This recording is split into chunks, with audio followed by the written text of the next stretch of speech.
What's up, y'all? I'm back today with predictions for UFC Fight Night Seattle. Before we jump into that, let's have a quick overview of everything that's gone on since we've started working with V2. I put together a little graph for us starting when we incorporated V2. Everything in the past is thinner lines. Everything since the last update will be in thicker lines, including any bonuses or promotional funds we receive from our book. So this will be an accurate representation of our bankroll as a whole with everything that goes into it, including bets. After we placed our bets for Fight Night Vegas 102 last week, we did receive a small 1.7 unit bonus. It's just a kickback from the books for how much we bet.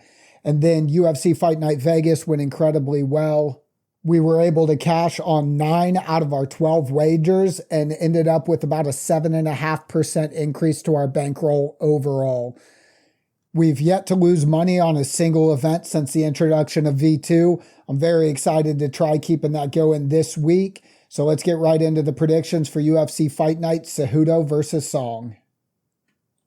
Starting off the card, Rafael Cerqueira will be trying to rebound from his first professional loss in his UFC debut. In order to do that, he'll have to secure a win over Modestas Bukauskas. These two are very similar in stature, with Modestas eking out just a couple inches in reach. He'll also be a few years younger coming into this fight. Despite Rafael's record of 11-1, he is a pretty reasonable underdog here at plus 260. Neither of the models are extremely strong on this fight, with V1 having it essentially a true pick'em, and V2 giving Rafael just about a 4% edge in this fight. We will be risking 1 unit on Rafael here and looking for an early upset on this card. Up next, we'll have Nick Klein making his UFC debut against Mansour Abdulmalik. Both of these guys have records that indicate they're very keen to stop a fight as soon as they have an opportunity. Nick Klein does have a single loss on his record, but that comes back a few years in 2022. Since then, he's stopped every one of his professional fights by rear naked choke. Abdulmalik is not one to waste time either. He's scored 6 first-round finishes out of 7 professional wins, including his UFC debut in his last fight. Mansour will have a small height and reach advantage going into this fight, which could be very beneficial for him, who it seems would like to keep this on the feet if possible. At the books, he's a massive minus 900 favorite. V1 disagrees with that and believes he should be a small underdog, while V2 is much closer to in line with that, giving him a 61% chance of victory.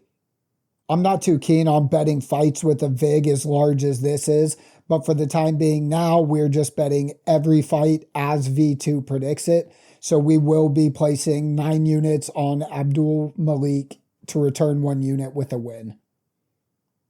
Our next fight takes place down at bantamweight, where Ricky Simón will look to bounce back from a 3-fight losing streak against Javid Basharat. Basharat is also looking for a return to the win column after taking his first professional loss in his last fight. The books believe that is the most likely outcome, with Javid coming in at minus 300. Both versions of the model agree here, each giving Basharat about a 60% chance of victory.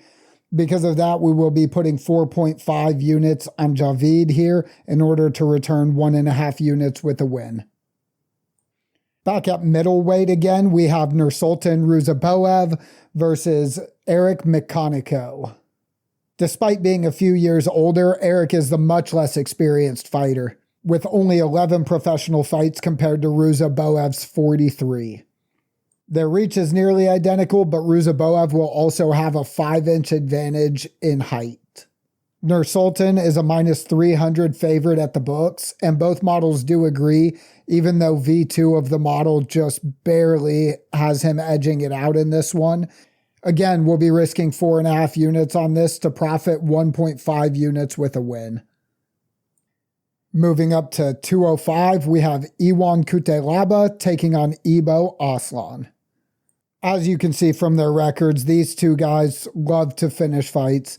Ibo has scored a knockout in every single one of his professional wins, and Iwan is not far behind, having only gone to 3 decisions in any of his victories. This looks like it should be a very good fight. Neither of the models think that this fight is going to be as close as indicated by the book odds. They're both giving Ebo almost the exact same 64% chance of winning. So I see this as very good value on Ebo here. We will be betting enough to return 1.5 units with a win.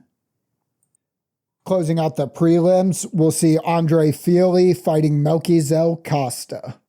Both of these guys have made it a trend of trading wins and losses in the UFC, but with the two of them each coming off of a win, someone will have to break that trend here. The bookmakers have this one as nearly a toss-up, with Andre Fili having just a slight edge. Meanwhile, both models see Costa with a pretty substantial edge at around 60%. So we will be taking him in this matchup to return 1.5 units with a win.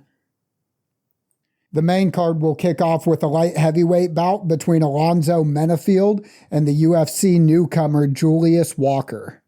Menafield is 12 years older, 4 inches shorter, and giving up 5 inches of reach. Yet somehow at the books, he's still a minus 208 favorite against the undefeated Julius Walker. I don't understand. I haven't watched any of Julius's fights, and I do realize that he's making a quick turnaround at only 77 days, but I'm not mad at placing 1.5 units on him to score an underdog win in this fight.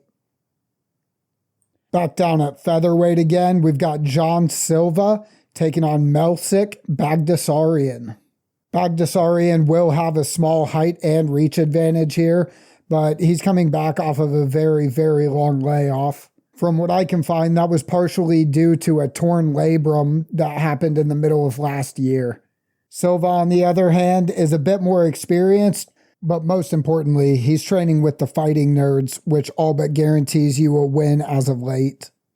The books have him at a minus 560 favorite. Both V1 and V2 of the model agree that he should win this fight. So we've bet enough on John Silva in this fight to return 1.5 units with a win. The feature bout on this card sees Rob Font accepting a late notice replacement of John Matsumoto at 140 pounds. Again, we see a 12-year age gap in this fight, this time with Rob having a small height and reach advantage. Both of these guys are coming off the exact same 126-day layoff, and they both picked up a win on that card as well. Despite being a late replacement, Matsumoto is a minus 180 favorite at the books. V1 is right in line with that, giving him about a 63% chance of winning, and V2 has him overwhelmingly the favorite at nearly 85%. It might be important for your decision on how you bet this fight, so I'll let you know now. Neither V1 nor V2 of the model have any way of knowing that John Matsumoto is taking this fight on late notice. Regardless, we are taking the fact that they both agree, and we're betting enough to return 1.5 units with a Matsumoto win. Coming up on the co-main event for this card, we've got Brendan Allen taking on Anthony Hernandez at middleweight. Brendan Allen is looking to get back in the win column here. His last fight out, he suffered a loss that snapped a 7-fight win streak. Hernandez, on the other hand, is currently riding a 6-fight win streak, but his activity level has been pretty low. He's only making a 126-day turnaround right now, but he's got a lot of canceled fights in that time period, including a couple injuries. The books still see Anthony as a moderate minus 280 favorite. The learning models do not agree on this one. V1 is leaning pretty heavily towards Brendan Allen, while V2 is almost exactly flipped in the other direction. As we have been since we kicked off V2, we will be betting with V2 here, so we'll be betting 2.8 units on Anthony Hernandez. Finally, we've got Henry Cejudo versus Song Yadong in the main event at bantamweight. Both of these guys are coming off pretty substantial layoffs of about 1 year, and they're both coming off of a loss to boot.